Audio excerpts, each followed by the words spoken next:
important to acknowledge the kind of practitioners and the people lived experience who've been part of your life. I have learned from being around people who were generous of their time, who were generous in terms of trusting me when there are a whole range of reasons not to trust other people.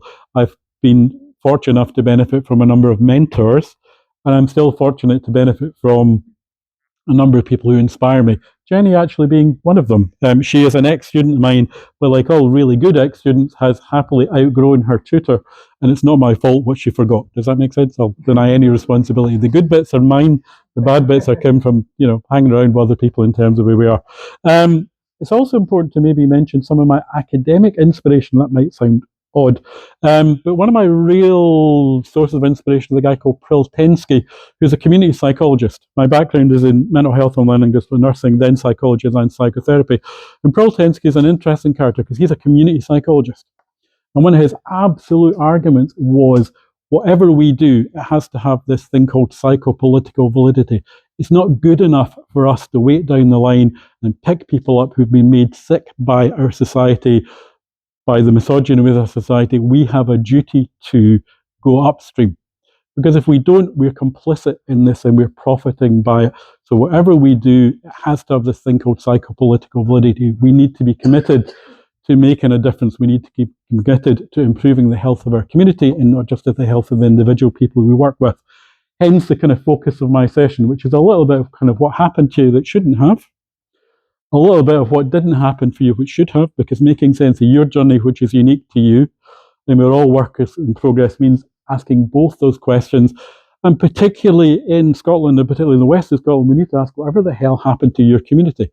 Because if we don't think about deindustrialisation as an intergenerational trauma, then we don't understand your community's journey and we don't understand individuals' journey. So we need to be able to ask all those three questions.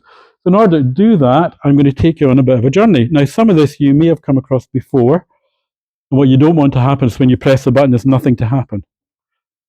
So what we're going to do is start from a little bit about, this sounds odd, but we're going to think about narratives in terms of dynamics. If you think historically about conventional explanations for distress, people are struggling, and that struggle presents in a whole variety of ways, in terms of addiction, in terms of low mood, in terms of relationships.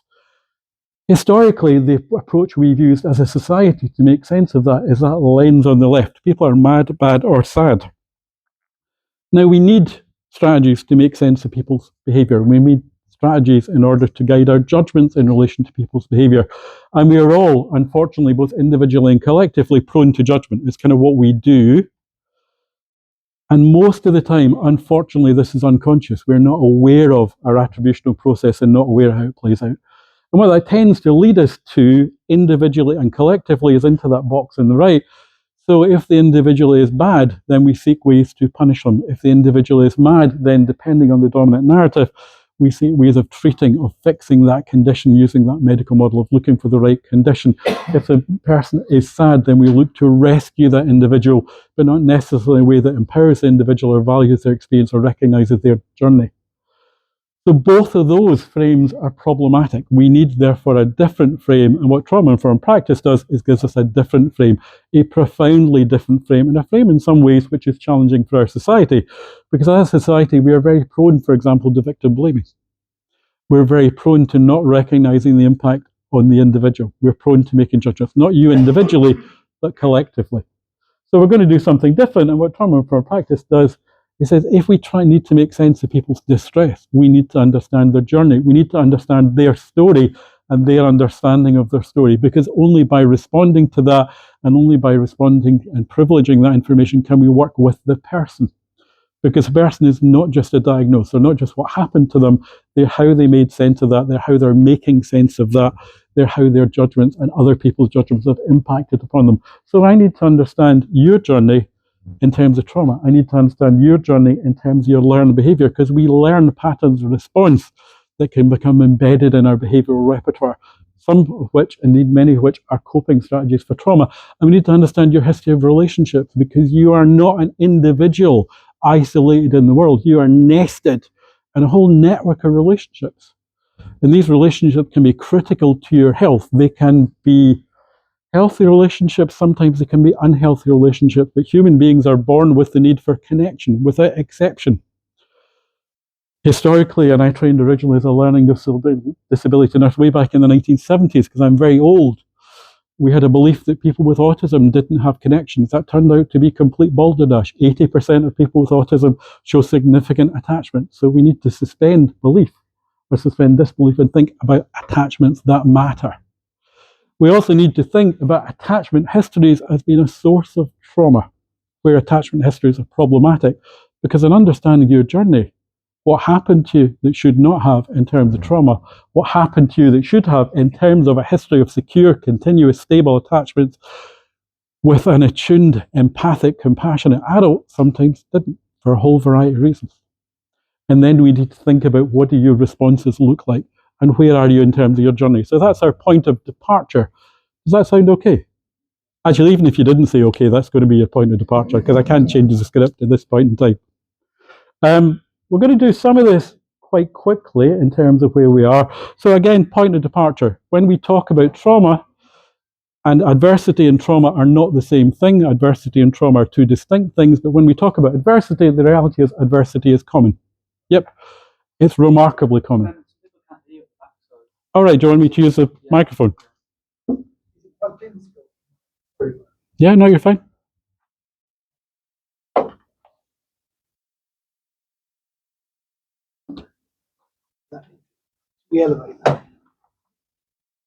Okay. Is that better, guys, at the back? I can just be loud, actually. It's probably just as effective in terms of dynamic. It works better if it's turned. Does it work better if it's turned on? Yeah, okay, right. So in terms of where we are, again, just a point of departure. If we want to address issues around physical health, then we need to think about trauma. If we want to address issues around, for example, imprisonment and addiction, we need to think about trauma. If we want to think around issues around diet and obesity, we need to think about trauma. So when we think about adversity, we need to recognize both the prevalence of adversity and the significance of adversity. What we also need to realize is that adversity is not experienced equally. When we look at studies into adversity, and even if you look back at the studies into adverse childhood experiences, adverse experiences are not experienced equally. There is a disparity. And one of the things we know from multiple other studies, including studies now done in Glasgow, is adversity clusters.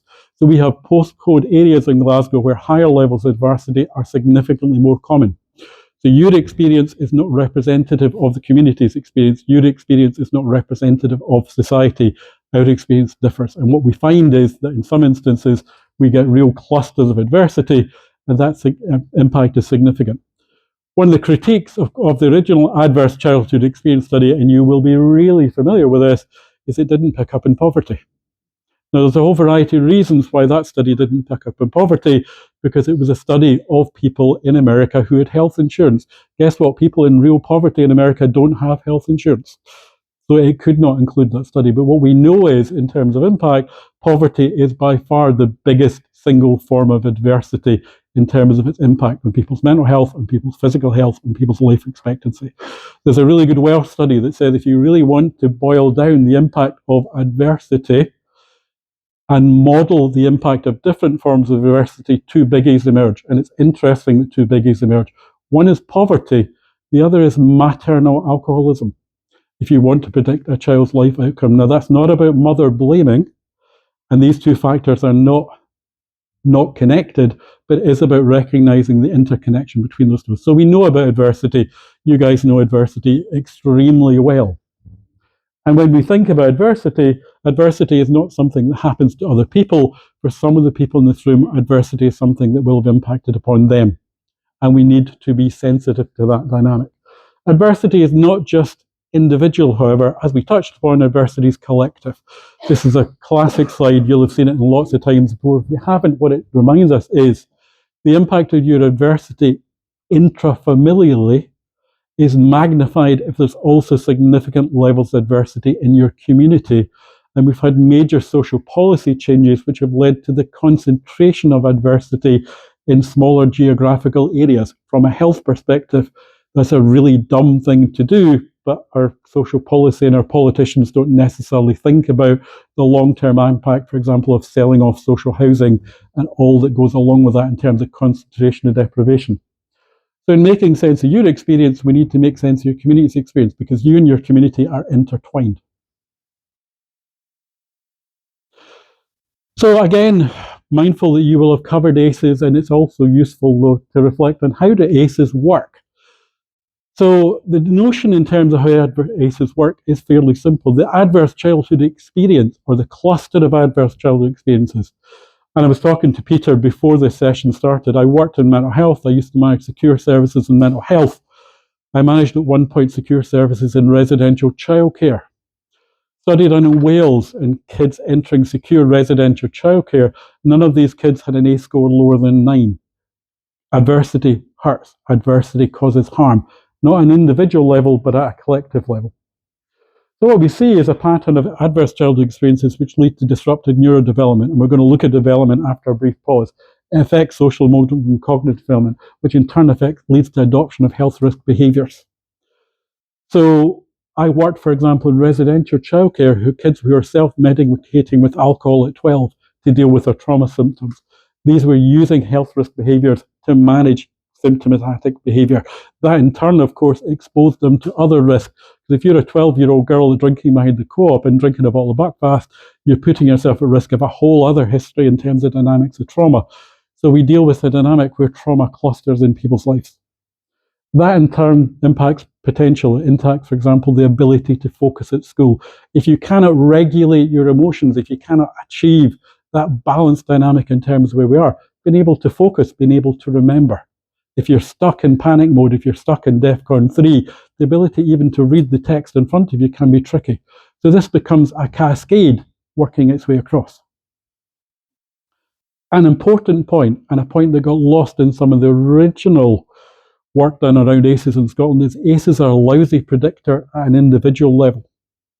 So ACEs can predict at a group level that within this group, these individuals are likely over time are more likely to develop this health issue.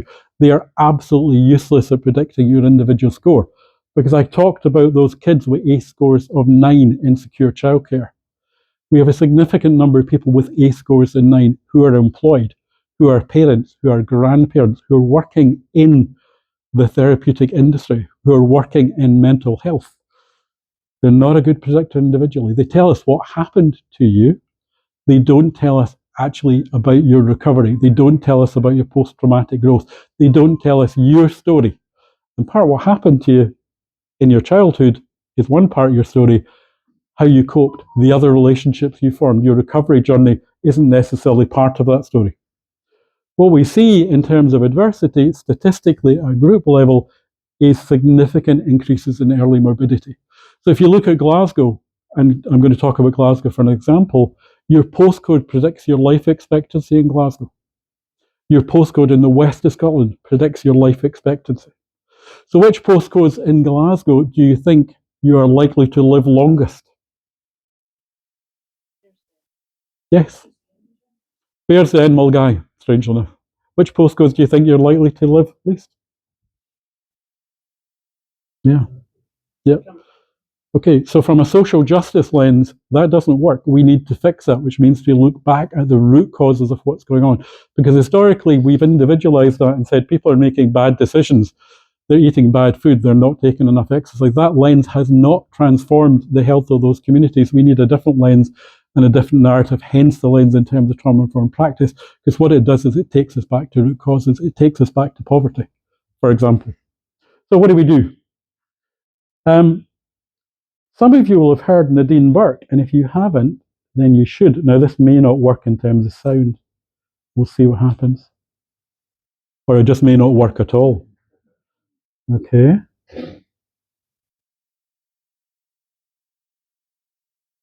Okay, that's always encouraging. Actually, I'm better than Nadine Burke anyway. Actually, whom I've had the pleasure of meeting, she's absolutely lovely. Oh, she's working. Okay.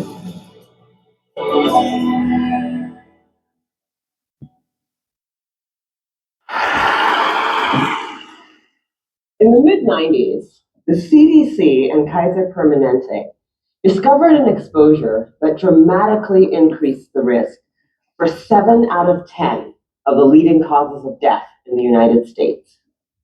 In high doses, it affects brain development, the immune system, hormonal systems, and even the way our DNA is read and transcribed. Folks who are exposed in very high doses have triple the lifetime risk of heart disease and lung cancer, and a 20-year difference in life expectancy. And yet doctors today are not trained in routine screening or treatment. Now, the exposure I'm talking about is not a pesticide or a pathogen chemical. It's childhood trauma. Okay, what kind of trauma am I talking about here? I'm not talking about failing a test or losing a basketball game. I am talking about threats that are so severe or pervasive that they literally get under our skin and change our physiology. Things like abuse or neglect, or growing up with a parent who struggles with mental illness or substance dependence. Now, for a long time, I viewed these things in the way I was trained to view them, either as a social problem, refer to social services, or as a mental health problem, refer to mental health services. And then something happened to make me rethink my entire approach. When I finished my residency, I wanted to go someplace where I felt really needed, someplace where I could make a difference. So I came to work for California Pacific Medical Center, one of the best private hospitals in Northern California. And together, we opened a clinic in Bayview, Hunters Point, one of the poorest, most underserved neighborhoods in San Francisco. Now, prior to that point, there had been only one pediatrician in all of Bayview to serve more than 10,000 children. So we hung a shingle and we were able to provide top quality care regardless of ability to pay. It was so cool. We targeted the typical health disparities: access to care, immunization rates, asthma hospitalization rates, and we hit all of our numbers. We felt very proud of ourselves. But then I started noticing a disturbing trend. A lot of kids were being referred to me for ADHD, or attention deficit hyperactivity disorder. But when I actually did a thorough history and physical, what I found was that for most of my patients, I couldn't make a diagnosis of ADHD. Most of the kids I was seeing had experienced such severe trauma that it felt like something else was going on. Somehow, I was missing something important. Now, before I did my residency, I did a master's degree in public health. And one of the things that they teach you in public health school is that if you're a doctor and you see 100 kids that all drink from the same well, and 98 of them develop diarrhea, you can go ahead and write that prescription for dose after dose after dose of antibiotics, or you can walk over and say, what the hell is in this well? So I began reading everything that I could get my hands on about how exposure to adversity affects the developing brains and bodies of children. And then one day, my colleague walked into my office and he said, Dr. Burke, have you seen this? In his hand was a copy of a research study called the Adverse Childhood Experiences Study. That day changed my clinical practice and ultimately my career. The Adverse Childhood Experiences Study is something that everybody needs to know about. It was done by Dr. Vince Felitti at Kaiser and Dr. Bob Onda at the CDC, and together they asked 17,500 adults about their history of exposure to what they called adverse childhood experiences, or ACEs. Those include physical, emotional, or sexual abuse, physical or emotional neglect, parental mental illness, substance dependence, incarceration, parental separation or divorce, or domestic violence. For every yes, you would get a point on your ACE score. And then what they did was they correlated these ACE scores against health outcomes. What they found was striking. Two things. Number one, ACEs are incredibly common. 67% of the population had at least one ACE, and 12.6%, 1 in 8, had 4 or more ACEs. The second thing that they found was that there was a dose-response relationship between ACEs and health outcomes. The higher your ACE score, the worse your health outcomes. For a person with an ACE score of 4 or more, their relative risk of chronic obstructive pulmonary disease was 2.5 times that of someone with an ACE score of 0. For hepatitis, it was also 2.5 times. For depression, it was 4.5 times. For suicidality, it was 12 times. A person with an ACE score of 7 or more had triple the lifetime risk of lung cancer and 3.5 times the risk of ischemic heart disease, the #1 killer in the United States of America. Well, of course, this makes sense. You know, some people looked at this data and they said, come on, you have a rough childhood, you're more likely to drink and smoke and do all these things that are going to ruin your health. This isn't science. This is just bad behavior. It turns out this is exactly where the science comes in. We now understand, better than we ever have before, how exposure to early adversity affects the developing brains and bodies of children. It affects areas like the nucleus accumbens, the pleasure and reward center of the brain that is implicated in substance dependence. It inhibits the prefrontal cortex, which is necessary for impulse control and executive function, a critical area for learning.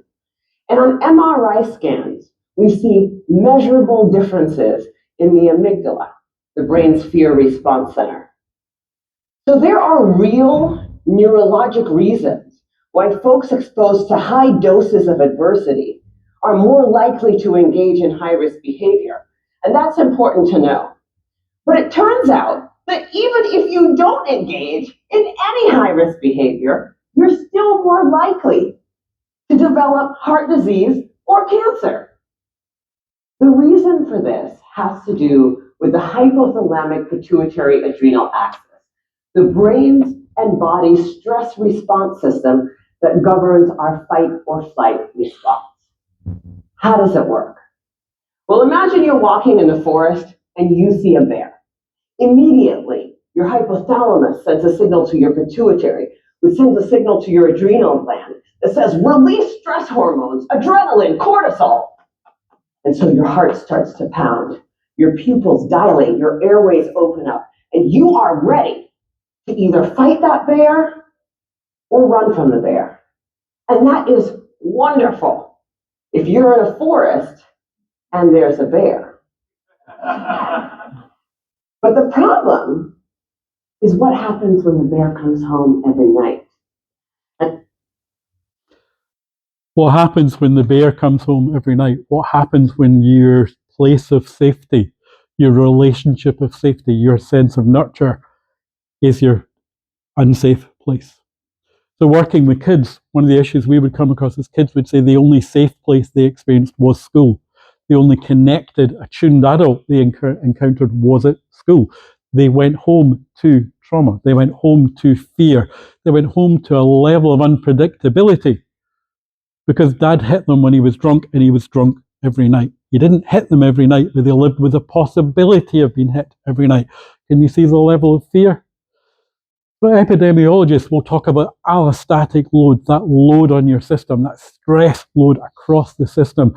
If your stress system is activated, we see increased risk of autoimmune disease, we see increased risk of MS, we see a whole range of diseases that relate back to your allostatic load across the lifespan. So even if you don't smoke too much, even if you don't drink too much, even if you exercise, there's still a risk that comes from that allostatic load. Now be mindful though, of my earlier point, this is not about the prediction of your health status and your health risk. These are averages taken across the population, but they are really significant. When we think about trauma though, and think about childhood trauma, as Nadine spoke about powerfully, and if you ever have an opportunity to meet her at conferences, I was very fortunate to be introduced to her by a mutual friend, Sandra Bloom, and it turns out she drinks tequila. if you get an opportunity, an expensive Mexican tequila brand, if you get the opportunity to meet her. Terms of dynamics, we see adverse child experiences, but what we need to do is remember generational and historical trauma. Because when we talk about trauma and the impact of trauma, we're not just talking about what happened to you, we're often dealing about parents who themselves have experienced trauma. And there's now a new science in terms of epigenetics. Historically, when Peter and I learned about genetics, basically the genes were the things which you inherited, and these things would then find their expression. And they could be influenced by the environment. So, for example, the amount of protein in your environment might determine the height you gained. Yes, so there was an interaction between your gene and the expression of that gene. The epigenetics now suggests that actually what happened to you or what happened to your mother when she was in the womb can leave a long-lasting impact which is transmitted between generations. That it's not just about what happened to you, it's what happened to your parents, it's what happened to your grandparents in terms of dynamic, because we need to understand that dynamic in terms of where we are. We also need to understand the dynamic and the interplay between trauma and thinking about race and thinking about ethnicity and thinking about gender, because gender impacts your risk of trauma. I was talking to Eve about male violence. We have a significant problem of male violence, for example, in the UK. We have a particular problem of male violence in Scotland. If you look at lifetime prevalence rates of PTSD between men and women in Scotland, they're different. They're different because of male violence. They're different because of males choosing to act in ways that make women feel unsafe. I'm a male. I've never had to phone a friend on my way home. That's not true. I have occasionally phoned a friend drunkenly on my way home, but it wasn't a safety issue. It was probably trying and failing to explain a joke that somebody had told to me in the pub. Yeah. But I haven't had to think about my journey home. My experience as a man is different from that experience. What you're talking about there, in some respects, are the microaggressions that lead to people feeling unsafe. These little dynamics in terms of trauma, which impact on people's feeling of safety, which go back to allostatic load in terms of dynamics. So trauma is mediated by gender, it's mediated by income, it's mediated by class, it's mediated by race, and how individuals experience it is therefore unique. But adversity, as we touched on, is not trauma. And let me give you an example, because the event is not trauma, it's how you experience the event. So I went to school in the east of Scotland, and I went to a school which only allowed you to play rugby because football was for plebs. I quote the PE teacher. You know, the classic dynamic in Glasgow, you're asked what school you went to figure out your religion. In Edinburgh, you're asked your school to figure out your class. My mother was aspirational. Does that make sense in terms of dynamics? I played rugby and had my nose broken 3 times playing rugby. None of them were traumatic, usually because I started it. Does that make sense? So not at all. Nothing at all. But for somebody else who had their nose broken, context, reaction determines the event, determines the significant event, determines the long-lasting events. I will often describe how much I love my wife, and I do deeply, but one of the things I say in relation to demonstrating my proof of my relationship is Liz wanted me to get my nose fixed for the photos, and you're now looking at my nose, which makes me self-conscious. They did a fairly good job in terms of where. In order to fix it, because I'd had it broken 3 times, they had to break it 3 times again to make it straight. Yes. That was really sore. It was much more painful than having it broken the first time. And I was managing a residential childcare unit. So you imagine I've had my nose broken 3 times. My face has kind of reacted to this. And I went into residential childcare. Now, thinking about life history, what do you think the first question they asked was? I quote, "Who the fuck did that to you?" And did you get them back? Because that was their worldview. You don't take that. You make sure you hurt them worse. That was absolutely their worldview. And I explained a very expensive surgeon had fixed my nose. However, I have to confess also the way in which we fixed my nose was not what I expected.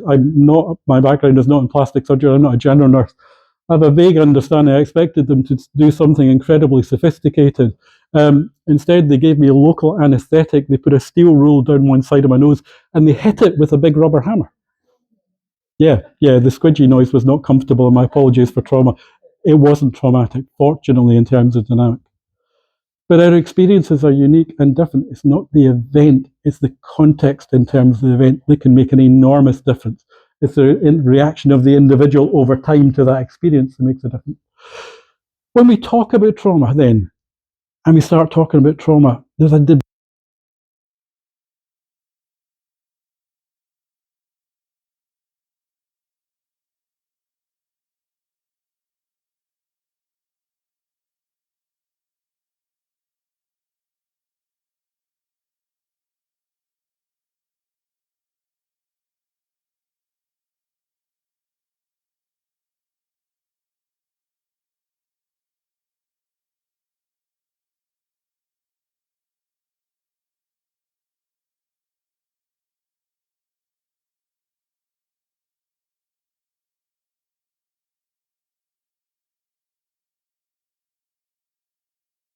And I'm mindful of talking about trauma and the sensitivities involving trauma. And we can use an example with care with you, because the example involves alcohol, and I'm mindful of the sensitivities of alcohol in people's lives. I'm also mindful this is the west of Scotland, so of course you guys drink. Not that I'm engaging in any stereotyping in any way at all. Would that be fair? We don't drink in the east of Scotland at all. An occasional sherry on a Friday night. Okay, so let's think about trauma and one of the symptoms of trauma, and actually one of the symptoms of PTSD, which is avoidance. So many of you at some point in your career with alcohol got so ill after drinking one form of alcohol that you've avoided it ever since. Yes, some rueful faces there in terms of dynamics. It's always interesting in terms of age to ask people what it was, because it seems to vary depending on people's early experience. What was it by any chance? Perno. Oh. Yes. Was it with blackcurrant, Jackie? It was the same with me. I was just going to say it would be Perno and blackcurrant, because in particular, any other starters for 10? Aftershock. Now, actually, there's a lovely dynamic in terms of trauma memory, because each of your colleagues, when they recounted that, actually demonstrated a physiological reaction. Their faces changed. Because in terms of memory for trauma is an interesting phenomenon in terms of how it's remembered. The hippocampus remembers, the cortex remembers, the amygdala remembers, and because these are connected by the vagus nerve, your stomach remembers. So when you remember that, you had a physiological reaction right down to your gut that went, ugh, don't do that again. If I waved Perno under your nose, there's a fabulous visceral reaction there. Yeah, exactly. Now, the reason that wouldn't get you a diagnosis of PTSD is your avoidance of that particular form of alcohol has not significantly interfered with your quality of life. You were able to manage that avoidance.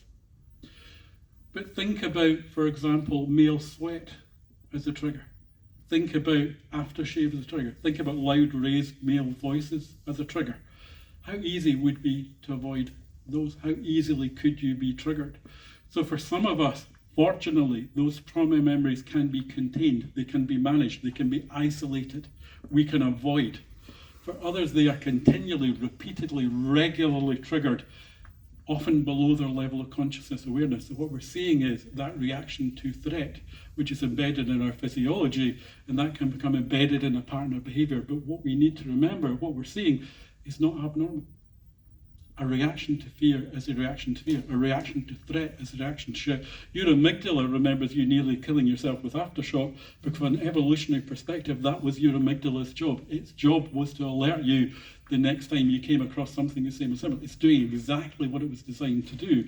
The problem in this instance is that response becomes maladaptive. And the individual might then develop maladaptive coping responses in relation to it. So PTSD is this notion of single episode trauma, and single episode trauma can be profoundly traumatic and life-altering. I worked with an individual who had been involved in the gym at Dunblane in that tragic shooting, providing first aid in the immediate aftermath of it. None of his children were hurt, but at the time he did not know that, and he was providing first aid in a situation where he believed his own children might be amongst those wounded. Something I find difficult to talk about and to think about. He developed really profound reactions to that. He developed issues around alcohol. His relationship broke down. He had to move out with the community. Anytime around the Dunblane disaster, he goes abroad. His major traumatic symptoms were nightmares. His nightmares have come and gone. His symptoms are sometimes in abeyance, and they sometimes come back. Because the way in which symptoms work for trauma is sometimes they're constant, sometimes they can be delayed, sometimes they can be transient. They can come and go. Under stress, when he's struggling, his symptoms come back, and his nightmares have made it almost impossible for him to work. Because if you don't sleep, it's very difficult to manage a routine. He is consumed by guilt because I still see him infrequently, but I still see him at his request. His guilt is about his inability to parent his children. He believes that the trauma stole his opportunity to be a parent to his children. So trauma echoes down generations. It's not a single generation, it's multiple generations. When we're talking about trauma, though, we are increasingly interested in something called complex trauma, and complex trauma is a relatively recent frame in terms of understanding what happened to people. Because the notion of PTSD is, in some respects, and my colleague in Dunblane, and I would call him a colleague because I've co-delivered training with him, he was in a safe community. Dunblane is probably statistically one of the safest communities in the United Kingdom. He was in a safe job, he was in a safe relationship, he came from a safe family. What he was exposed to was a situation that most of us would find overwhelming. It was beyond normal experience. His reaction in terms of developing symptomology, therefore, was normal and ordinary. The persistence of his was not, but he came from a safe place. So for most individuals in terms of PTSD, they start in a safe place. They're then exposed to an event or series of events which overwhelm their coping strategies internally and externally, and then they struggle to regain that sense of felt safety, but they start from a safe place. In complex PTSD, what we imagine is a scenario where the individual does not start from a safe place, where home is not safe, relationships are not safe, community is not safe. And then they're continually exposed to overwhelming experiences, often by the people whose job was to make them feel safe. So the impacts of complex trauma are much more significant, are much more profound, are much more long-lasting, and are much more persistent in terms of dynamics. And we'll look at that in terms of how it plays out. So we're not going to do a lot of diagnosis, but it is just important for you to think about and recognize that there are differences between PTSD and differences in the collective trauma, because what we see are a lot of individuals knocking about one diagnosed PTSD, and there's a lot of undiagnosed PTSD. But we also see an awful lot of people knocking about what undiagnosed complex PTSD, who are being treated for depression, who are being treated for the addiction issues they've developed as a means of coping with their continual level of distress, who ran through a whole gamut of different diagnoses and have often ended up with a diagnosis of personality disorder because they didn't get better. They didn't get better because we did not create the conditions for that individual to recover. We didn't create the relationships where that individual could learn to feel safe. We didn't create the relationships and the dynamic where we could empower that individual and create a space where they could reflect on their health. We didn't do what this service and the recovery service do. And what that means is conventional mental health has often failed both those groups significantly, both in terms of diagnosis and also providing routes to recovery which are meaningful and that actually work over the longer term. We need a different model. I'm off to Australia on Sunday, sadly for work as opposed to for recreation. And I used this slide in Australia a couple of years ago in Brisbane, and it's designed to kind of illustrate trauma, so bear with me. If you have been fortunate, safe place, safe relationships, connections, secure attachments, what children will do when they go to the bath, because connections are their sense of safety, is they'll take a toy with them to the bath. Psychoanalysts like myself will talk about transactional analysis. They'll maintain a relationship, and that's a stable relationship. So when they go to playgroup for the first time, they'll take a toy with them, or they'll take a toy with them. My daughter had a little tiger called Roger, who I think about 10 years ago we found and discovered she had a label on her, says she was called Tina. But she was Roger, and I have no idea why that toy was selected or where that toy came from. But if you have that history of connections, then you take the duck for companionship, you take the duck for safety, you take the duck for. That's your world view. Because your world view is about safety, and then safety is embedded in connections. If your worldview is a consequence of trauma, if your worldview is a consequence of adversity, is the world is not safe, the world is full of sharks, then you're constantly testing the world for sharks. You're operating on the assumption that the world is full of sharks. Your level of arousal is about there's a bear round the next corner. Using this example in Brisbane, of course, they pointed out they have real sharks in Brisbane as opposed to my imaginary sharks in Brisbane. And people do get eaten by sharks in Brisbane. So there are sharks, and it is important to be sensitive to sharks. But you need to allow for the possibility of real connection. Because what trauma does, or trauma can do, is shapes your worldview. And as a psychoanalyst and a psychotherapist, I have a real interest in worldviews and how they shape people's expectations. The notion of a worldview is not new. It goes back to some work done by German psychoanalysts in the 30s. And those of you who've come across cognitive behavioral psychotherapy and focus on core schemas will be familiar with worldview. The notion is this is a map embedded right back in terms of your early programming into a set of expectations around the world. This bit of work is adapted from Samsud and some of the really early work around trauma-informed practice. And what it says is what we see, and these are generalizations, is if you grow up believing the world is dangerous, then you're constantly going to be alert for danger. Your default assumption is going to be she means me harm, because your relationships have been unsafe, they've been exploitative, they've been transactional. So that's your template for relationships, that's your worldview, and it will play out. If your worldview is people can never be trusted because the people in your life have not been trustworthy, then that will impact upon how you react to others. That will impact upon your life experience in terms of dynamics.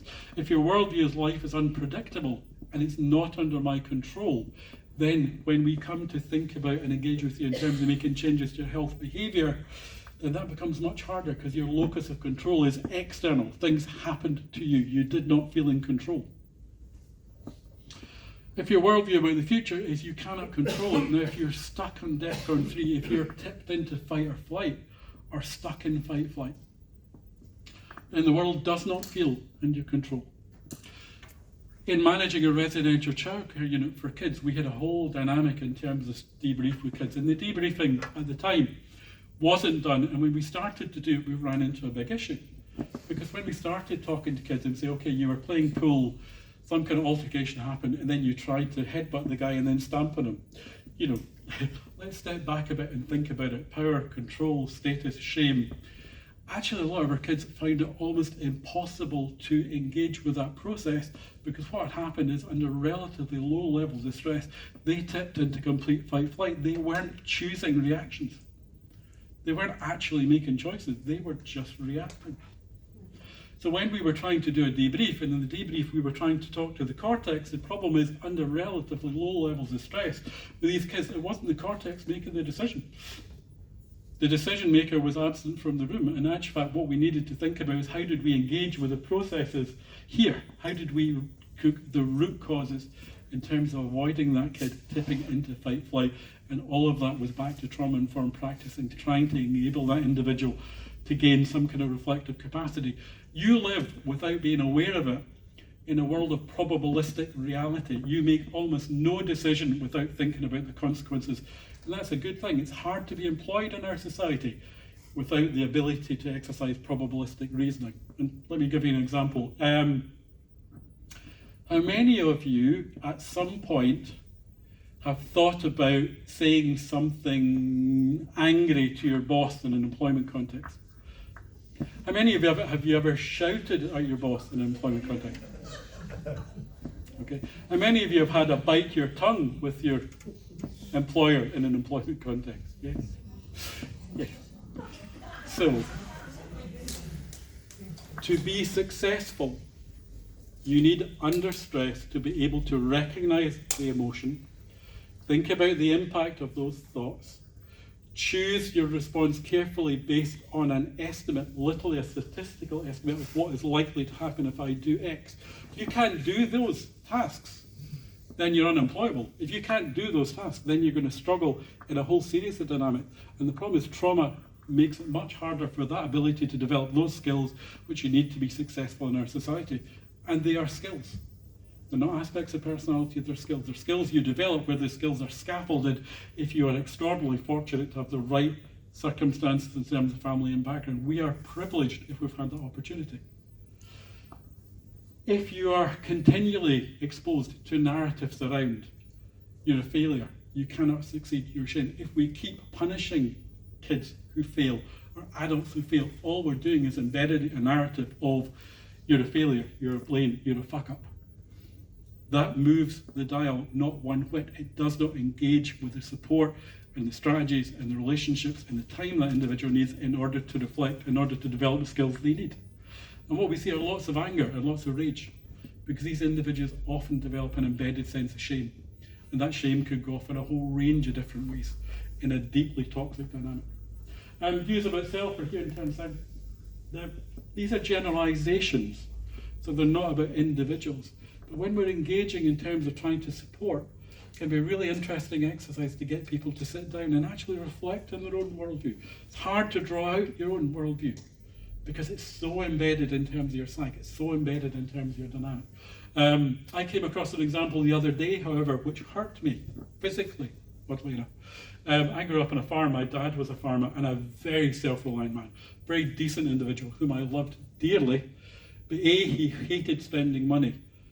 He's from Fife and he's a farmer. Can you see the narrative? Spending money to him was deeply painful. And he also hated getting somebody else to do something he could do himself. He says that self-reliance was part of his culture. And I've inherited, unfortunately, a bit of that. And I was putting up some fence posts recently and was using a petrol auger, which is basically a very big drill about this size with a big petrol engine on top of it. I'm 67 with a dodgy back. Do you think that was a good idea? No, I've twisted my back, I've got sciatica running down my left leg, and so far I've spent more on fees to the osteopath than it would have paid me to get somebody younger and fitter to do it myself. I can recognise the pattern, I can recognise the worldview, but I can only recognise it after a painful reality involving both physical pain and pain to my wallet, because I have inherited that bit of my father's worldview. But if you can enable individuals to reflect on their worldview, if over time you can get individuals to get a little bit of insight, then you empower individuals to start to think about, can I change that? Can I test those hypotheses? And one of the things we do in any kind of therapeutic relationship is we create a safe space. And we demonstrate that we are to be trusted. We consistently demonstrate that we can be trusted. We consistently demonstrate that we can be compassionate and we will not judge. We consistently demonstrate that we have faith in that individual's road to redemption and their route to redemption, and we want to be part of that journey with them. And it's an extraordinary privilege to be along on that journey in terms of where you are. Antidepressants don't change your worldview. Why? Because they don't change your worldview. They don't change the script you have buried inside your head. We need to unpick that and enable individuals to reflect and think about it. If we're thinking about it in terms of population health, Nadine mentioned population health. The impact of ACEs on population health is enormous. Some of you will be familiar with the Glasgow effect. Have you come across the Glasgow effect in terms of population health? Now, the Glasgow effect has been something of a mystery to public health practitioners, and I'm not a public health practitioner, because even when we look at poverty, even when we look at a whole variety of other variables, even when we look at weather and sunshine and diet, the health of certain chunks of Glasgow is worse than it should be. And what eventually has emerged is this cluster in terms of trauma.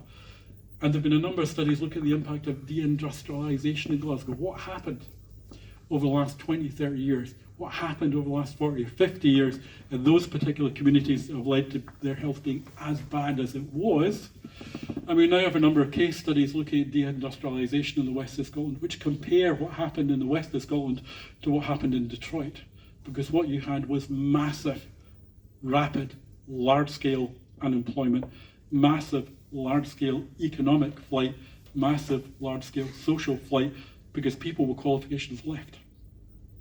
So you had an enormous disruptive influence, and that impact in terms of plays out is significant. You can't separate the health of Glasgow from the health of the community. You can't separate these two things. But if, for example, we talk about mental health conditions, my background is in mental health, who ends up spending significant periods of time in the hospital? It turns out people with higher levels of adversity. If we look at cancer statistics, we could, if we were able to reduce adversity in our community, make a significant difference to cancer statistics in terms of where we are. We could make a significant difference in terms of cardiovascular disease. We could make a significant difference in terms of drinking and abusive drinking, unhealthy drinking patterns, particularly binge drinking. We can make a difference in terms of anxiety. So thinking about trauma is not just thinking about a message for us in our practice. It's how do we convey this message to GPs? How do we convey this message to primary school teachers? When they're seeing a child who's struggling to engage with a class, how do we convey a message that says, don't look for that diagnosis of ADHD, look to the child's background, look to the child's history, look to what's happening for that family, look at what has happened to that family.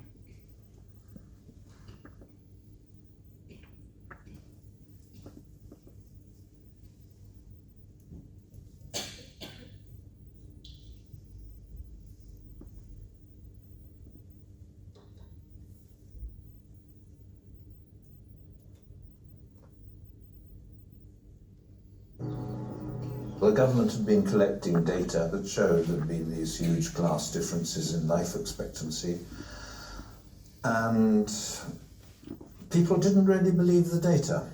Even people working in important positions in the health service didn't know whether death rates were highest at the top or the bottom.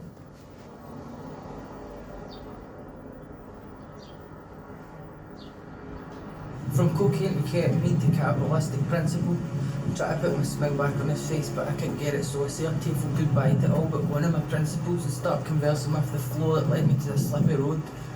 I wasn't always this way. I guess it started on the day they called the curtains on her casket and she flew away and left me here grounded, cuddling on the truest pain. My biggest ambition in life, try to get through a day. My mum was 36 when she died. If I keep drinking, that's me. Imagine that, being dead at 36, for fuck's sake. All of the things that I need to do to try and lengthen my life, which is already cut short because I was born in Pollock. If I make it to 70, I'll be lucky, and that's if I eat salad every day.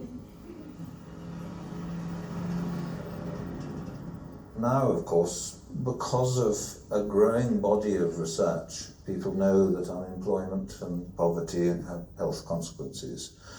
Instead of the former idea that it was businessman stress that led to the worst health problems.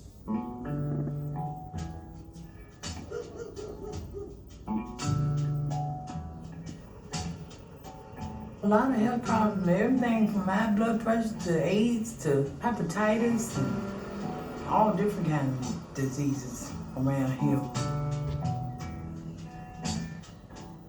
Any day above ground is a good day. That's what I've been told. Actually, it's what I know. You know, if you can live to see it. My daughter's father passed on the 23rd of last year. So that kind of hurt me a little bit. Back to being a single mother. He died of liver cancer. Yeah, it was really sad. But it's a good thing. You know, I know he in a better place. He suffered for a while, quite some time. So, yeah, I do. We was together 14 years, long time. Yeah.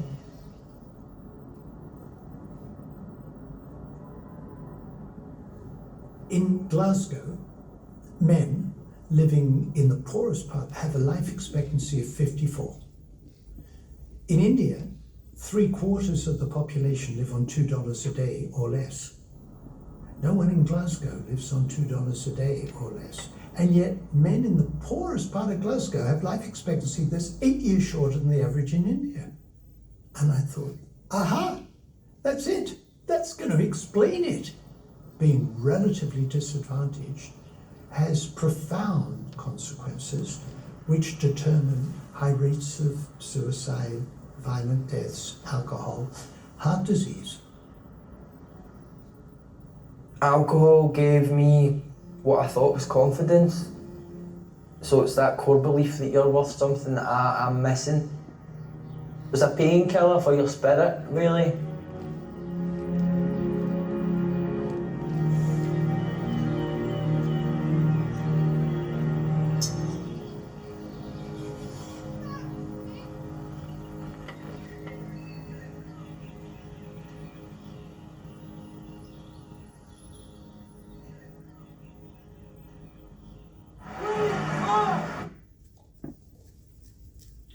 I'm not sure President Trump would like that, but that's a whole other story.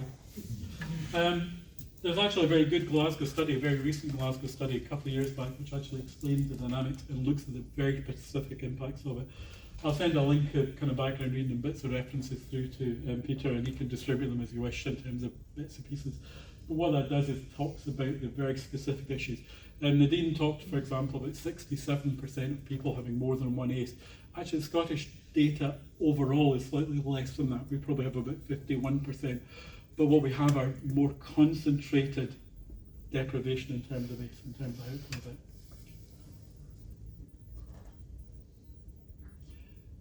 Okay, how do you feel? How do you feel? Name an emotion for me.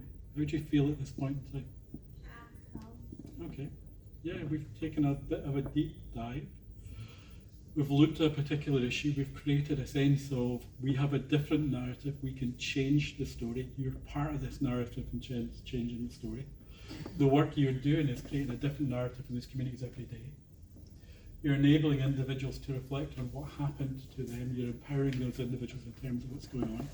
You're giving them the tools and the skills and the knowledge to make the changes in their lives in terms of where we are. So the notion here is what you do matter. You matter in terms of where we are. But we need to be mindful of the challenges that go along with adopting a trauma-informed lens. One of the challenges we have, and we were talking about it in terms of something called the it's an interesting phrase in terms of how it's used. We talk about a triad and a narcissistic triad. And the suggestion is that psychotherapists and psychoanalysts are particularly prone to it, something I would dispute.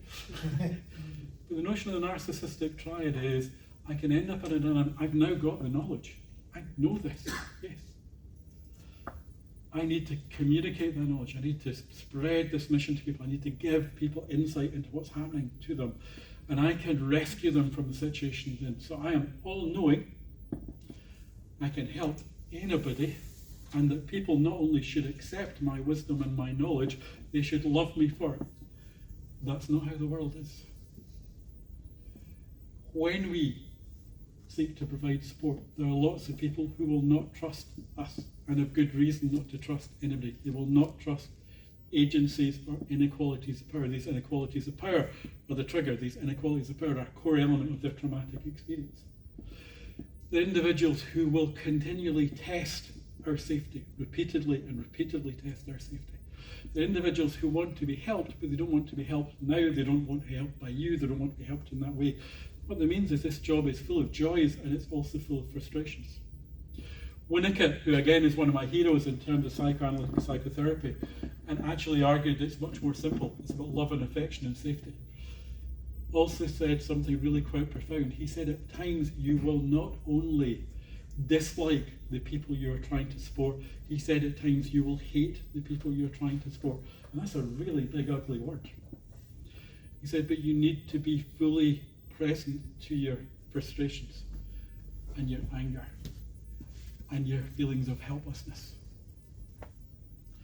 And acknowledge where those lead in terms of behaviour, and through supervision allow those to be normalised, allow those to be held. Because we all have a dark side. God bless us, we all have a dark side. Freud famously said those who are drawn to help are those who actually have some point the largest dark side or the deepest dark side, which is something always to reflect upon. What draws us to this work in terms of what we're trying to do. But this work is not easy. That pause, that stop, that reflect, creating a space in your day-to-day routine, both individually and collectively and professionally as a team, is extraordinarily important. I'm a director of a number of not-for-profits, and in one of the not-for-profits I work, we engage annually in a pause week. We stop work. We use the entire week to reflect upon who we are, where we are, what is working, what is not working, how do we feel about the work, how do we feel about each other, how do we feel about the team, because we see that as being central to maintaining our health going forward. Because we talk about trauma affects not just individuals, it affects teams and organisations. Okay, so pause, stop, reflect, breathe, and you got a fabulous example of a breathing exercise earlier. Do you want to stand up for me and turn round? Because you've been sitting down a long time, you've been listening to somebody talk around. Stand up and turn round. Okay. Keep going round. Go round the other way. Sit down.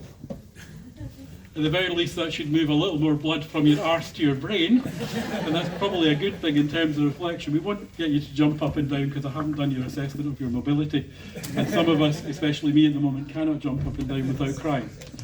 Okay, what we're going to do is do the other part of our narrative, and the other part is this bit about attachment and trauma, because when we talk about trauma, I would argue from a psychoanalytic perspective, the big trauma is often childhood trauma, the big trauma that gets missed.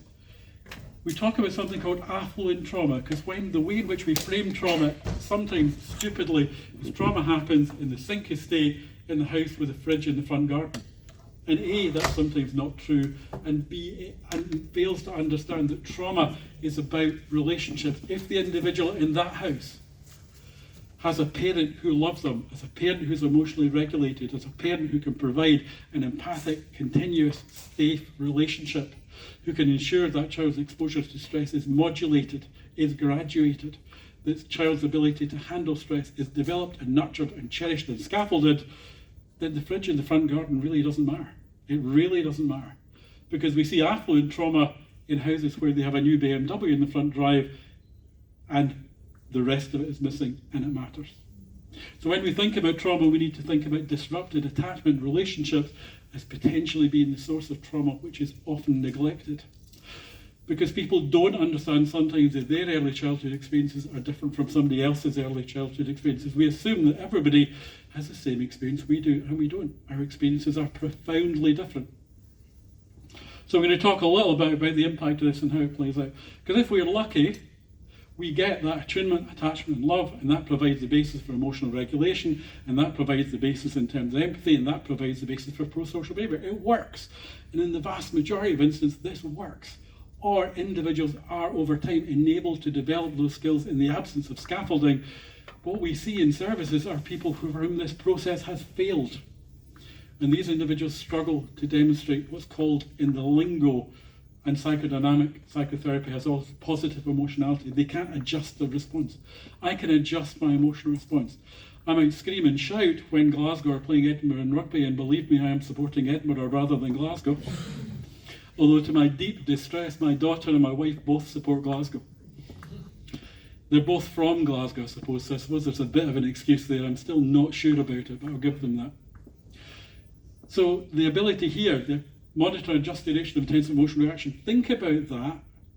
And those of you familiar with the label of personality disorder, what does personality disorder look like? We now talk about emotional dysregulation. What does emotional dysregulation look like? It looks like exactly that empathic over-arousal.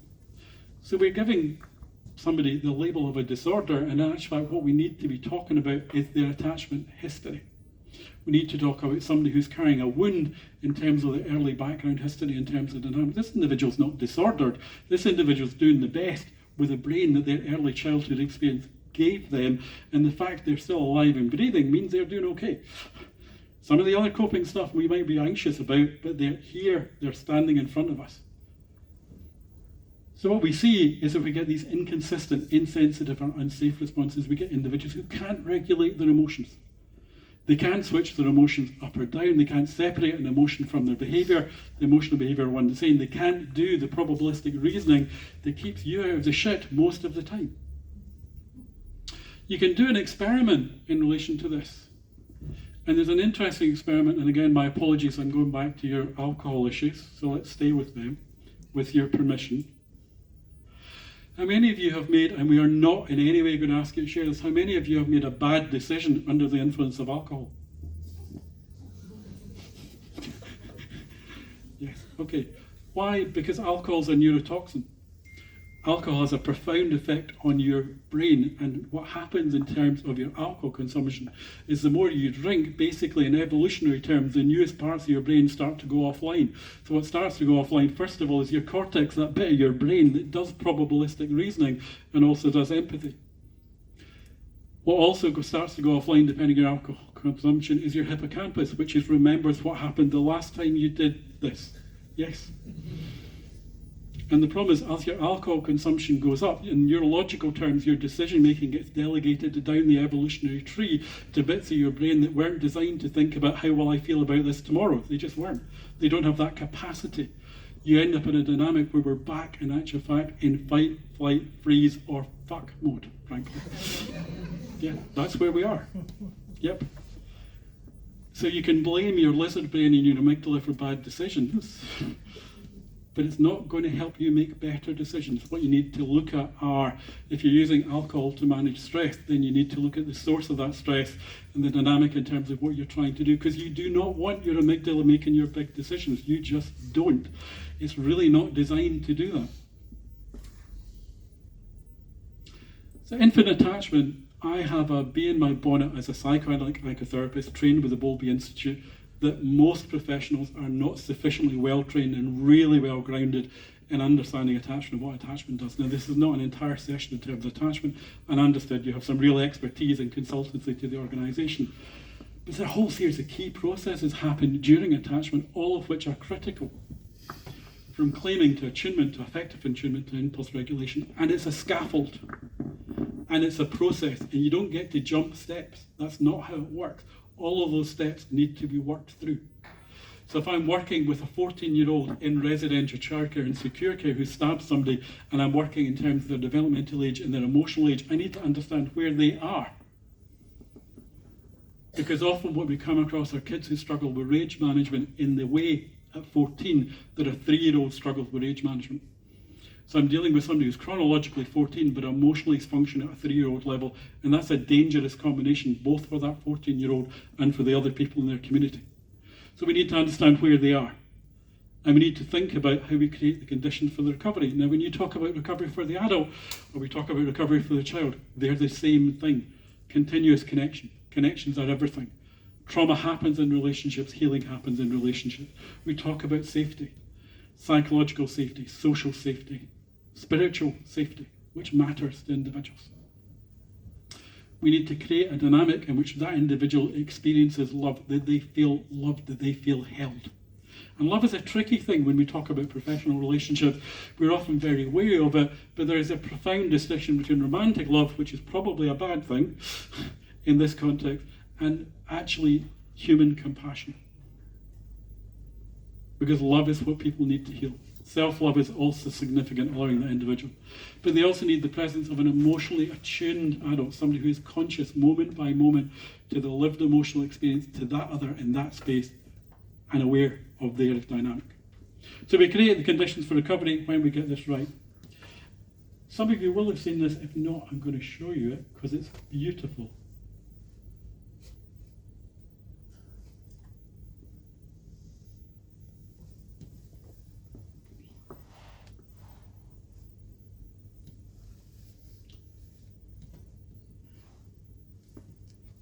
Okay.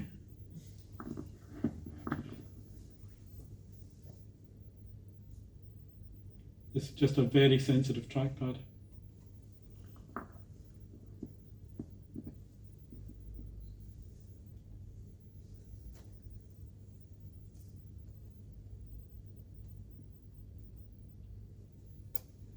Just talk amongst yourselves while I do this. Don't make me feel self-conscious in any way at all. Stand in front of you.